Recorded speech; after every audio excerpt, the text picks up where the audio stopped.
बागेश्वर वाले बाबा की ditto copy मिल गए हैं। उन्हीं की तरह चमत्कार करते हैं, उन्हीं की तरह दिव्य दरबार लगाते हैं और यहाँ तक उन्हीं की तरह देखिए उनका बालाजी धाम भी है। आज हम आपको लेकर आ चुके हैं हिसार के हांसी में, जहाँ पर बागेश्वर वाले बाबा के बिल्कुल एकदम कॉपी मिल गए हैं। आप लोग हैरान हो जाएंगे, लेकिन उससे पहले अपील है कि आप लोग इस वीडियो को ज्यादा से ज्यादा शेयर कर दें। आपने सोशल मीडिया पर अजय देवगन के बहुत सारे कॉपी देखे होंगे, हर जगह अजय देवगन की कॉपी मिलते हैं, लेकिन बागेश्वर धाम सरकार के बारे में सब जानते हैं। सेम टू सेम उन्हीं के कॉपी है और बिल्कुल उन्हीं की तरह पर्ची भी खोलते हैं। जी हाँ, पर्ची भी उन्हीं की तरह खोलते हैं और उन्हीं की तरह चमत्कार करते हैं, उन्हीं की तरह भूत भविष्य सब कुछ बता देते हैं। महाराज जी अंदर है, फिलहाल लेके चलते हैं। अचानक हम पहुंचे हैं यहाँ पे और महाराज जी यहीं पर है। और ये देखिए, ये है बिल्कुल जैसा मैंने कहा कि ये दिव्य दरबार भी लगाते हैं और पर्चा भी खोलते हैं। भूत से लेके भविष्य आपका बता देंगे।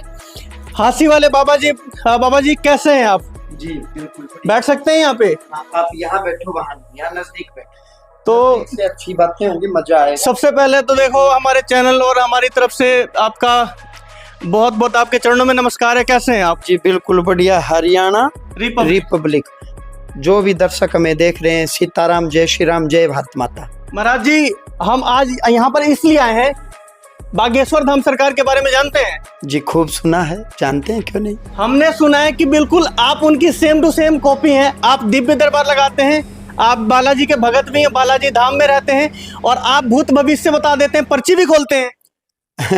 हाँ, जो लोग आते हैं कष्ट संकट, एक्चुअली कॉपी नहीं।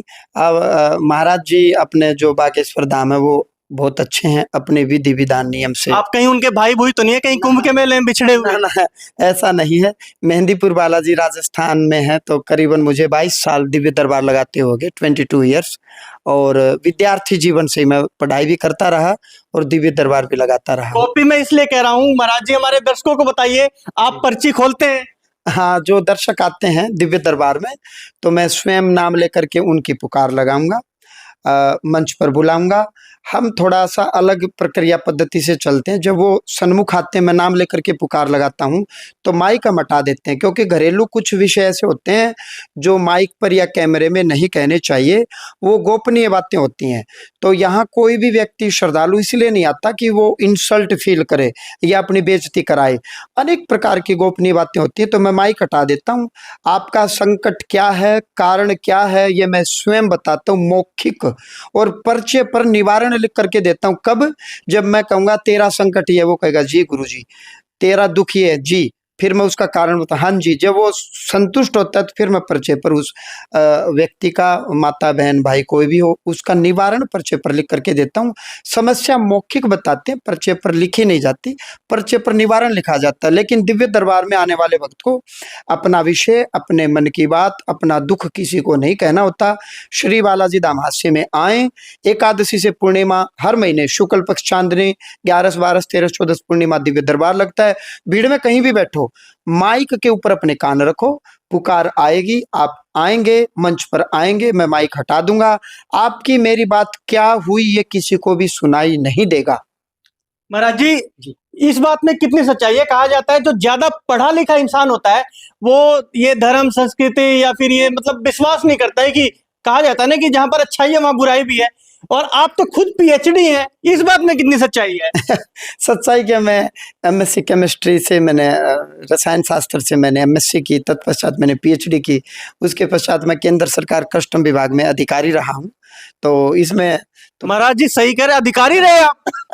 बिल्कुल महाराज जी, लोग कहेंगे कि बाबा जी को क्या हो गया। आजकल लोग तरसते हैं कि भाई हमारी नौकरी लग जाए, और आप इतने अच्छे पद पर थे, इतनी अच्छी मतलब सैलरी, लोगों को पैसा चाहिए कि भाई अच्छा घर परिवार चलेगा, आपने नौकरी ठोकर मार दी और अब लोगों की सेवा में लग गए हैं। जी एक्चुअली क्या था, पिताजी का हट था कि मैं बच्चे को पढ़ाऊं लिखाऊं, तो मुझे बचपन से ही 4th क्लास से हॉस्टल में भेज दिया। हमारे यहाँ हरियाणा में चरखी दादरी है, वहाँ एक विद्यालय होता था, हॉस्टल की सुविधा थी, वहाँ पढ़ा। फिर मैंने प्रारंभिक शिक्षा वहाँ से लेकर के फिर मैं नवोदय विद्यालय में गया।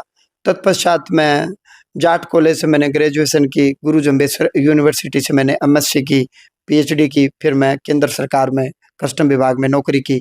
तो पिताजी को मैंने कहा आप जो चाहते थे मैंने वो किया, अब मेरी इच्छा है कि मैं, इच्छा तो शुरू से थी, लेकिन पिताजी बोले ना आपने अब अधिकारी बनना, फिर कर लेना जो करना है। मैंने कहा आप बताओ, तो बोला अब जो तूने करना है। दरबार तो मैं शुरू से लगाता रहा हूँ, गुरु की कृपा से पूरी मेरा संप्रदाय है। गुरु मत की यदि मैं बात करूँ, गुरु महाराज गुरुदेव परम पूजनीय परम वंदनीय श्री छाजूराम जी महाराज, उनके गुरु मेहंदीपुर बालाजी में समाधि वाले जो बाबा हैं गणेशपुरी जी रहे हैं, तो महंत गणेशपुरी जी मेरे दादा गुरु हुए। और ऐसा कुछ नहीं है कि पढ़े लिखे नहीं मानते, न मानने वाले तो क्या पढ़ाई और क्या अनपढ़ता। आप महर्षि वशिष्ठ क्या अनपढ़ थे? क्या महर्षि दयानंद सरस्वती अनपढ़ थे? सतगुरु नानक से लेके गुरु गोविंद सिंह जी तक क्या वो अनपढ़ थे? क्या मीराबाई अनपढ़ थी? कहने का भाव, संत रविदास, कबीरदास जी या महर्षि दुर्वासा, जितने ऋषि महर्षि हैं उन्होंने पराविज्ञान को समझा। आज मेरे पास डॉक्टर आ रहे हैं, इंजीनियर आ रहे हैं, वकील आ रहे हैं, जज आ रहे हैं, नेता आ रहे हैं। क्या भारत के प्रधानमंत्री नरेंद्र मोदी जी या हमारी राष्ट्रपति महोदया द्रौपदी मुर्मू जी क्या अनपढ़ हैं? ऐसा नहीं है, ऐसा कुछ भी नहीं है। ईश्वर जो वेद को मानता है वो आस्तिक, और जो वेद को नहीं मानता वो नास्तिक। बिल्कुल, लाखों रुपए की सरकारी नौकरी छोड़कर आप देख सकते हैं ये बाबा बन गए, और हिंदुस्तान में बहुत कम ऐसे आपने चेहरे देखे होंगे। और सबसे बड़ी बात तो ये है कि ये लगभग निःशुल्क सेवा कर रहे हैं। लोग सोच रहे होंगे कि भाई ऐसा मतलब बाबा बन गए, लाखों रुपए का चढ़ावा आ रहा होगा। नहीं, घर से संपन्न है, लोगों की सेवा निःशुल्क कर रहे हैं। महाराज जी घर कैसे चलाओगे? घर गृहस्थी भी हमने सुना, शादीशुदा भी हैं आप। जी मैं सदग्रस्त में हूँ, और सदग्रस्त से ही सन्यासी भी गृहस्थी से ही निकले, इसलिए गृहस्थ आश्रम को सबसे बड़ा बताया बिना गया। पैसे कुछ नहीं है, आप निःशुल्क सेवा कर रहे हैं। अभी हम वीडियो देख रहे हैं सोशल मीडिया पे, लोग कह रहे हैं महाराज जी कुछ नहीं लेते, 10 रुपए का प्रसाद चढ़ाया था, अर्जी लगाई इन्होंने और हमारे काम बन गए। यहाँ जो भी भक्त आते हैं, बतासे का भोग भगवान को चढ़ता है। पहले बालाजी महाराज, फिर भैरव बाबा, फिर प्रेतराज सरकार। और भोग जब भगवान जी लगाते हैं, मंदिर के पीछे जाओ, 2 बतासे निकालो, वो खुद को ग्रहण करने होते हैं। पहले भगवान ग्रहण करेंगे, फिर आपने लेने हैं। बाकी बतासे ऊपर से 21 बार उतार करके क्लॉकवाइज डायरेक्शन, घड़ी की सुई की दिशा में 21 टाइम्स, और उनको पीछे डाल दो। जानवरों पक्षियों के लिए कि जो मेरे शरीर में रोग हैं, दोष हैं, ऐब हैं, पाप है, हे परमपिता परमात्मा, उनको यहीं अपने चरणों में रख लो और भीड़ में कहीं भी बैठो। यदि भोग नहीं लग रहा, मान लो कोई यात्री रात में 10 बजे धाम में आता, 11 बजे, तो भगवान के तो भोग का समय निर्धारित है।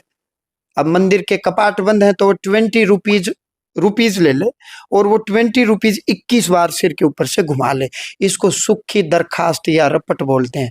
दरखास्त या रपट थाने में जाती है। यहाँ कोतवाल या थानेदार भैरव बाबा है और कोतवाल कप्तान है।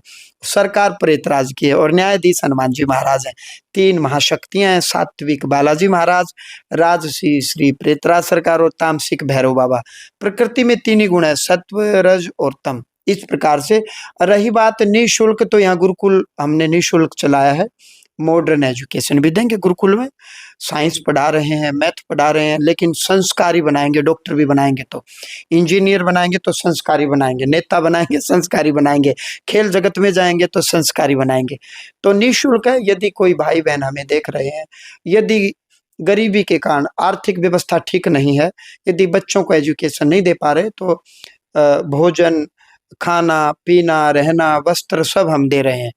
तो हमारी कोई डिमांड न कल थी, मेरी व्यक्तिगत, मेरे से मिलने की या इलाज के नाम पर मेरी फीस न कल थी, न आज है, और न कभी भविष्य में होगी। महाराज जी एक चीज और सुनी हमने, बच्चे पैदा नहीं हो रहे, बच्चे पैदा हो जाएंगे। शादी नहीं हो रही है, शादी हो जाएगी। घर में कलेश है तो कलेश दूर हो जाएगा। भूत पिचास का चक्कर है तो वो भी दूर हो जाएगा। सफलता नहीं मिल रही है तो सफलता मिल जाएगी। महाराज जी हमने सुना है जो हासी वाले बाबा है वो इन सारी समस्याओं का निवारण करते हैं, कैसे? पत्रकार महोदय मैं बताऊं, विवाह क्यों नहीं हो रहा? जो हमारे दर्शक देख रहे हैं मैं आपको बता दूं, विवाह इसलिए नहीं हो रहा, जब आपकी ऊर्जा बिगड़ती है, जब आप में नकारात्मक शक्ति आती है, नेगेटिव एनर्जी आती है, तो आपका हुलिया, रंग, रूप, या आपके भीतर से जब सामने रिश्ते वाले जब देखने आएंगे ना, तो उनको पॉजिटिविटी फील नहीं होगी, पॉजिटिव वाइब्स नहीं आएंगी। अब वो आपके सामने तो कहेंगे नहीं कि हमें पसंद नहीं हो, आपके घर में आएंगे, चाय लेंगे, लेकिन जब वो घर से निकलेंगे तो कहेंगे ना मजा नहीं आया। मजा क्यों नहीं आया? क्योंकि आपके अंदर से नेगेटिव वाइब्स आई, उनको, उनके चित्त पर गई वो, तो वो घर जाकर के मना कर देंगे, या तो रिश्ते आएंगे, नहीं आएंगे तो ना हो जाएगी। और बच्चे इसलिए नहीं हो रहे, कई बार देखो बच्चे साइंटिफिकली, माता पिता जब सहवास करते हैं तो पिता का स्पर्म, शुक्राणु काउंट कई बार नील होता है, कई बार डेड होता है।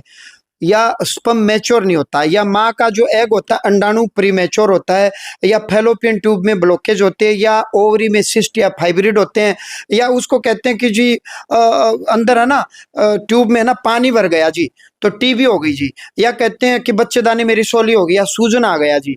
लेकिन जब डॉक्टर ही कह दे कि मेडिकली आप फिट हो और फिर भी बच्चे नहीं हो रहे, तो साइंस के पास इसका कोई मतलब एक्चुअल में मतलब कोई है नहीं। सिजोफ्रेनिया है जी, साइंस तो ये कह देगी जी, हमें नहीं पता जी। कुछ दिखाई दे तो हेलुसिनेशन है जी, साइंस ने तो एक टर्म दे दी। तो डॉक्टर कहता जी हमें नहीं पता। अब क्या करें, आईवीएफ करवा लो जी। आईवीएफ में पिता का स्पर्म, माँ का एग, जाइगोट फॉर्मेशन हुआ, भ्रूण बन गया, फर्टिलाइजेशन होगी, लेकिन बच्चे में धड़कन नहीं आई। डॉक्टर से पूछो धड़कन क्यों नहीं है, डॉक्टर कहता हम भगवान है, हम धड़कन कहाँ से लाएंगे। या मिसकैरेज हो जाना, ये भी डॉक्टर के हाथ में नहीं है, मेडिसिन दे सकता है। इन सब का कारण मात्र और मात्र केवल ऊर्जा है, या तो आपके वंश में दोष है, कोई नेगेटिव एनर्जी है जो आपको वंश में आगे बढ़ने से या वंश में खुशहाली या संतान उत्पन्न होने में दिक्कत दे रही है। पत्रकार महोदय महाराज जी, जी आप ये बता दें सबसे पहले, बाबा है, साइंटिस्ट है, डॉक्टर है, आप है क्या? नहीं, मैं ये कह रहा हूं हमें जड़ को देखना होगा। डाइवोर्स हो रहे हैं, तलाक हो रहे हैं। आपने भी एक बात की, पढ़े लिखे होकर के भगवान को मानते हो, क्या पढ़े लिखों के तलाक नहीं हो रहे? तो ऐसी पढ़ाई का क्या लाभ? महाराज जी, हासी वाले बाबा हैं, कहाँ पर अपना बालाजी धाम है और कैसे भगत यहाँ पहुंच सकते हैं? Shri Balaji Dham Hansi, Facebook, YouTube, Google, Hansi वाले बाबा जी, फेसबुक, यूट्यूब और इंस्टाग्राम पेज पर जैसे सर्च मारोगे आएगा। धाम कार्यालय के नंबर है 90-340-45-050। धाम कार्यालय के सूचना के लिए। श्री बालाजी धाम हांसी शहर में है। हांसी शहर जिला हिसार हरियाणा में पड़ता है। हर महीने चांदनवें शुक्ल पक्ष में जब चंद्रमा बढ़ता है, एकादशी 11 से लेकर के पूर्णिमा तक, चंद्रमा जिस दिन पूरा होता, पूनम या पूर्णिमा तक लगातार दिव्य दरबार पूरी रात लगता है। न टोकन, न कोई फीस, न कोई वीवीआईपी, न वीआईपी, सब वीवीआईपी हैं। भीड़ में आओ, कहीं भी बैठो, बालाजी महाराज की आरती अटेंड करो, निःशुल्क भंडारे, रहने की व्यवस्था। दरबार अपना कब लगने वाला है? अभी 5, 6, 7, 8, 9 अगस्त को दरबार क्या लगा है। रजिस्ट्रेशन कराना पड़ेगा? कुछ नहीं, नथिंग, कोई रजिस्ट्रेशन नहीं। दिल से रजिस्ट्रेशन करवाओ, अपने मालिक को याद करो, अपने गुरु को याद करो, अपने इष्ट देव को याद करो, धाम में आओ, भीड़ में कहीं भी बैठ जाओ, यहाँ से कनेक्शन बनाओ। वाइब्स यहाँ से आते हैं, फील यहाँ से आता है। और ये देखिए नंबर आपको नजर आ रहा होगा, तो बालाजी धाम में आए, निःशुल्क। सबसे बड़ी बात है, कोई फ्रॉडबाजी नहीं, कोई पर्ची नहीं, कोई रुपए की डिमांड नहीं, कोई सिफारिश नहीं, सीधे आओ और महाराज जी से मुलाकात करो। महाराज जी बालाजी से अर्जी लगाएंगे और उम्मीद है कि यहाँ पर 100% आपकी समस्याओं का समाधान होगा, आपको निदान मिलेगा और रोते हुए आएंगे लेकिन हंसते हुए जाएंगे। वीडियो को ज्यादा से ज्यादा शेयर कर दे। वीडियो देख रहे हैं आप मेरे सहयोगी गुलशन ओझा के साथ में पवन शुक्ला, हरियाणा रिपब्लिक।